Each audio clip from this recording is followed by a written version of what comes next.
Brendan O'Connor, welcome to the program. Thanks, David. Happy Father's Day, I should know, to all the dads out there. And same to you, and can I just do a shout out to my dad, who'll be watching the program, no doubt. Well, I better do a shout out to mine as well, so there you go. All right, let's, before we get into some of the detail around industrial relations and your area, skills and training, one of Labor's key issues leading up to the election was getting real wage growth going, and certainly that was one of the ambitions for this summit as well. What's come out of this summit that's going to deliver on real wages? Well, I think there's a lot of goodwill, which leads to good outcomes, and there's been some elements, I think, that are clear now that there's a path forward as far as the government's concerned, because we've brought big and small businesses, unions and others together, and I think that's absolutely critical. There's been a long period where there's been very little engagement. Now, we know that the previous government boasted that low wages was a deliberate design feature of their economic architecture. We want an economic architecture that sees wages grow in real terms, businesses profit, and we start to see better productivity, because that also will help. So what's out of the summit does that? Accelerates that path to wage growth? Well, I think it's clear. In terms of the industrial relations system, over the last decade, we've seen bargaining in terms of coverage for Australian workers halve. So what we've had effectively is no bargaining happening in workplaces across all sectors of the economy, and that's led to the fact that even when we have a tight labour market, we don't see wages rising. And we've now confronted with a situation with, as you know, in recent times, wages are 3.5% lower in real terms because of the inflation rate. Well, let's talk about that. So one of the ideas, and in fact one of the commitments from the government now, is to legislate for multi-employer bargaining. As you know, business, most of them are pretty anxious about where this might lead. Yeah. Just explain to us, what is the government hoping to achieve with this idea of multi-employer bargaining? Well, we need people to start bargaining again to make agreements. We need agreement making. The current system, the way it operates, is not fit for purpose. It is not leading to outcomes that are mutually beneficial, and so there's in fact disincentives to bargain. Now, the legislation that we enacted when last the government did have a mechanism for low-paid bargaining across employers, but frankly it didn't work, and we needed to try something better and more effective. That mechanism doesn't have the right to strike. Well, so is that what needs to be fixed? People have. Well, that has to be examined. But let's be very clear: the decline in disputation globally is happening in every country, whether they have industry or multi-employer bargaining. The breathless hysteria about massive disputation happening because we use a new vehicle to bargain is not borne out by the facts. That doesn't happen where there's sector bargaining or multi-employer bargaining. It doesn't happen in that way. I think that's a feature of the 70s.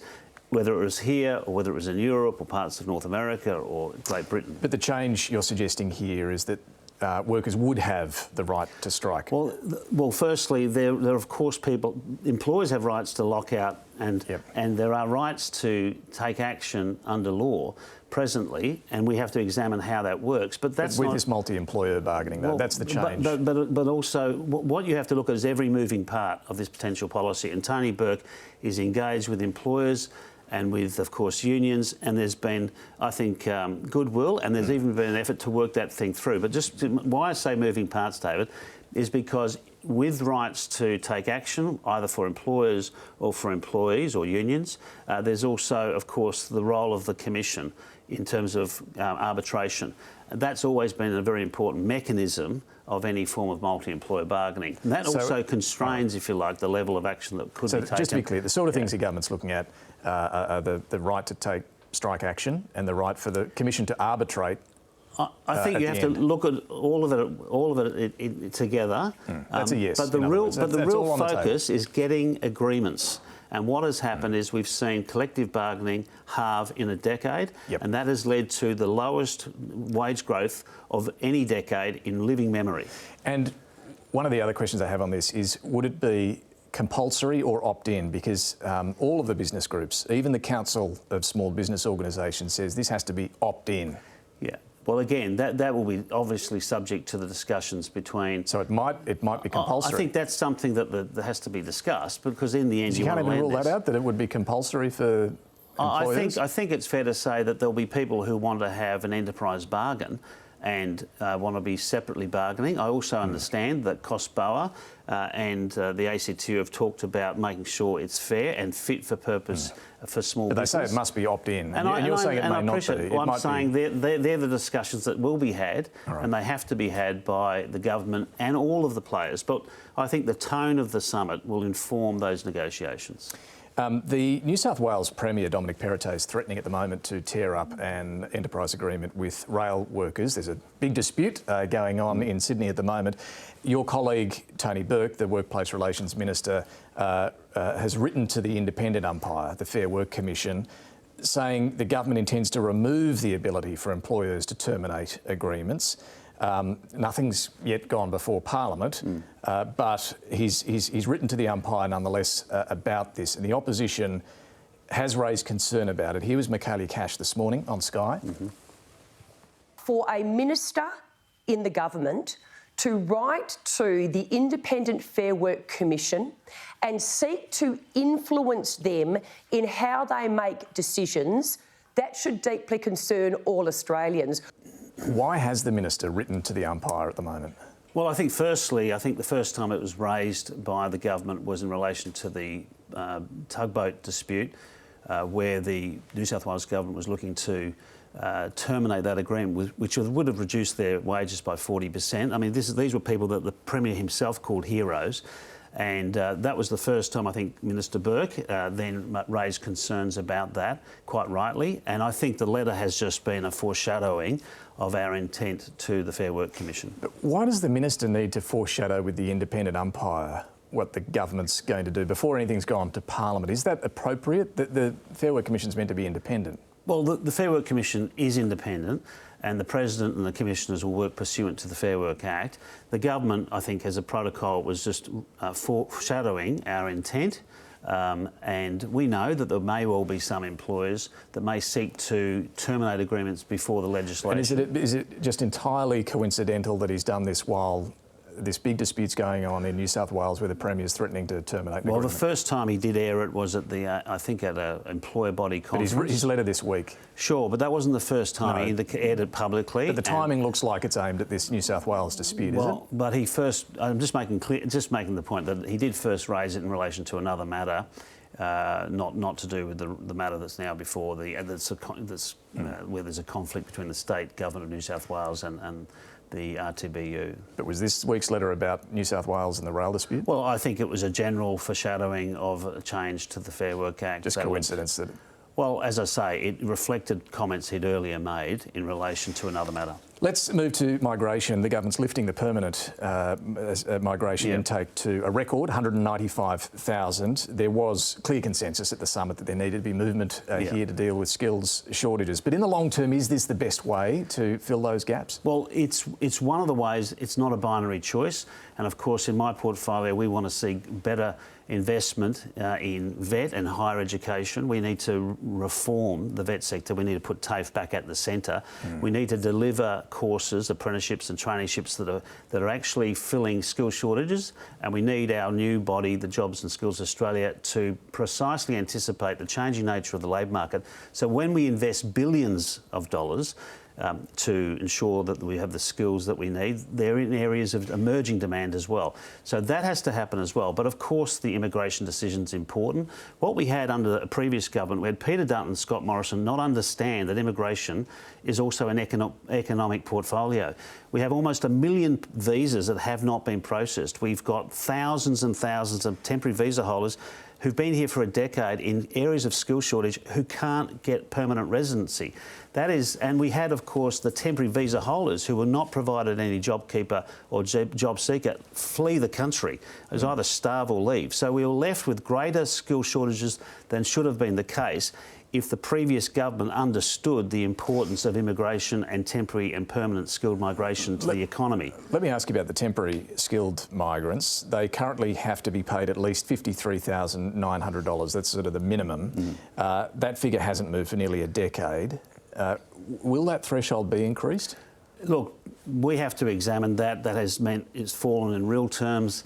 Obviously, if it's nominally the same for 9 years, we have to make sure that it's not about bringing people in to displace local workers. Where should it be? 3 years ago, you said it should be 65,000. Was your proposal? I think, well, it's really, now it's subject to negotiations. I think there has to be a lifting of that measure. You obviously think it needs to be 65 or more, because I think the critical problem here is we have, on one hand, temporary visas that are focused on high skills, and then we need to target that and not be looking to displace Australian workers. On the other hand, there is another issue, which is even in areas of relatively low pay, like aged care, we have a shortage as well. So I think we have to think about this.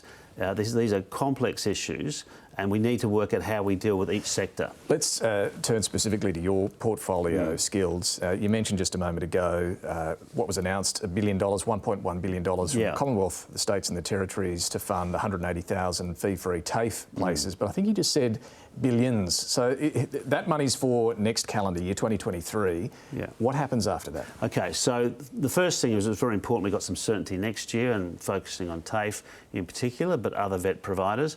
But what it also has done is allowed us to create 5 guiding principles to negotiate a 5-year-long agreement with state and territory governments. I mean, they're the deliverers of the sector, but it does need reform. And the state and territory ministers agree in principle with me that we need to reform the sector so we are providing the skills necessary. Frankly, this is one of the biggest, most important areas of public policy in relation to feeding the labour market, providing the skills employers are crying out for. And in terms of secure employment, what more important thing could be for a worker to have the skills in demand? So if we don't get the skill set right, we don't provide security of employment, skills that employers need, and a growing economy, improved productivity, which of course places downward pressure on prices at a time of high inflation. Look, these are critical areas. It's hugely important. Everyone at the summit agreed we got to get better at how we do this. You've mentioned a 5-year agreement is what you're after here. How much is the Commonwealth putting on the table to secure a 5-year deal with the states? We're looking notionally potentially at a $3.7 billion over the 5-year period. From the Commonwealth? From the Commonwealth, and that's on top of what payments have been made. That's subject to negotiation, but we understand we are a big funder of the vet sector, and we need to make sure. But let's be very clear, we've got all of leading up to that would commence January 1, 2024. So $3.7 billion in additional funding from the Commonwealth from 24. That's certainly the amount that we're hoping to be able to provide in order, but we need to ensure. Has Jim Chalmers ticked off on that? Those discussions have been had, but remember, it's predicated on an agreement with the states and territories, right, in order to ensure that we have the reforms so that it's fit for purpose for students, current workers, and the labour market that's in demand, that needs the skills now and the skills that are in demand in the future. A couple of other quick ones on all of this. Again, at the summit, this came through. We've got to do better on apprenticeships. We got, 1 in every 2 trade apprentices are actually dropping out before completing their course. The figures are worse in the regions. Every business group and the ACTU ahead of the summit said they want to see wage subsidies and completion bonuses boosted. We didn't get an announcement on that. Are you going to do something there? Well, again, there's multiple reasons why people don't complete apprenticeships, and so I'm looking at best practice, which shows much higher completion rates. It does go to support, obviously, by the government, but also support from employers, nurturing and mentoring apprentices. Sure, but will you boost the wage subsidy? As I said, I'm looking at all the things that will improve the likelihood of a greater completion rate, but it's not just the government, it's employers putting in as well. It's also for apprentices. If they can see a line of sight to a guaranteed job, then their likelihood of completing an apprenticeship is much, much higher. So I think we really have to have an honest conversation about what sort of commitments not only are government making, but employers are making in relation to apprenticeships. But for your part, the ACTU says, let's go back to the pandemic era, 50% wage subsidy. Will you do that? Well, as everyone has been said, we've inherited over $1 trillion of public debt. We're fiscally constrained to some extent. Well, we'll examine it because it's so important. Okay. But let's be honest, it's not just for governments to be providing support. It has to be a commitment from employers. And where you see employers provide, for example, employment guarantees or future ongoing work, you see a greater likelihood of completion of apprenticeships and traineeships. And a final one, Dylan Alcott, the Australian of the Year, put to the summit, There's a huge pool of people with a disability who could be put to work. He's basically after what the government announced for pensioners. Let them work more while keeping their disability support pension. Why won't you do that? Well, the DSP will apply, the $4,000 increase will apply to DSP as I'm advised. Oh, okay, so it is the same deal for people on the disability support pension? It is, well, I'm not sure if there's any different mechanism, but the $4,000 increase without pension being affected would apply. And it's not just, but when we've got a tight labour market, we have an opportunity here to make sure that people can access the labour market who have been locked out for years. That includes people with disability, First Nations people and other long-term unemployed. We should be making sure that they're not forgotten here either. Okay. Brendan O'Connor, we'll leave it there. Thanks for joining us. Thanks, David.